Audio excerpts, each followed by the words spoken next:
অনুষ্ঠানে আর অংশগ্রহণকারীরা কি বলছেন?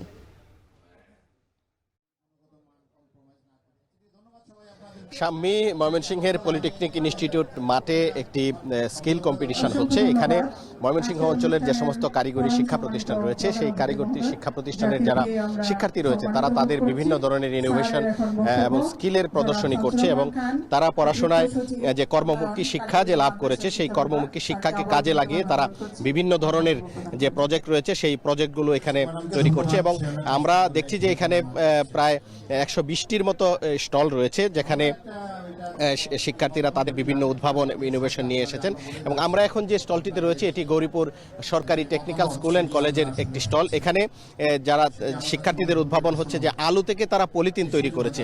এখানে গ্রিটেড আলু রাখা হয়েছে এবং এখান থেকে আলুর রস থেকে স্টার্চ তৈরি করা হয়েছে এবং এখানে অন্যান্য মিশ্রণ সংযোগ করে তারা একটি পলিথিন উদ্ভাবন করেছে। এই পলিথিনটি কিন্তু এখানে প্রদর্শন করা হচ্ছে এবং যারা উদ্ভাবন করেছেন শিক্ষার্থী এবং শিক্ষকরা তারা যেটি বলেছেন যে এটির বাণিজ্যিকভাবে এটি উৎপাদন করা যায় এবং বাণিজ্যিকভাবে উৎপাদনের জন্য তারা সরকারের সহযোগিতা চেয়েছেন এবং তারা বলছেন যে সরকার প্রয়োজনীয় সহযোগিতা করলে তারা এই আলু থেকে যে পলিথিন তৈরি করা হয়েছে এটি বাণিজ্যিকভাবে তারা সম্প্রসারিত করতে পারবেন।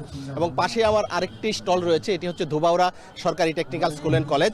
এখানে তারা একটি ব্রিজ তৈরি করেছে এবং এই ব্রিজটি একেবারেই একটি স্বয়ংক্রিয় ব্রিজ। এখানে আমরা দেখতে পাই যে অনেক ব্রিজে উচ্চতা কম থাকার কারণে বড় বড় জাহাজ বা ট্রলার এখান থেকে চলতে পারে না, কিন্তু এটি একটি স্বয়ংক্রিয় ব্রিজ।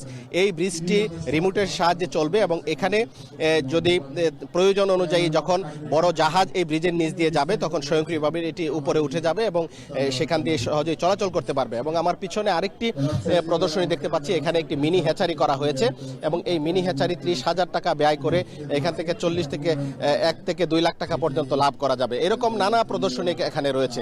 তো সব মিলিয়ে ছিল আমার কাছে স্কিল কম্পিটিশনের সর্বশেষ। ময়মনসিংহ থেকে যুক্ত হয়েছিলেন হারুনুর রশিদ।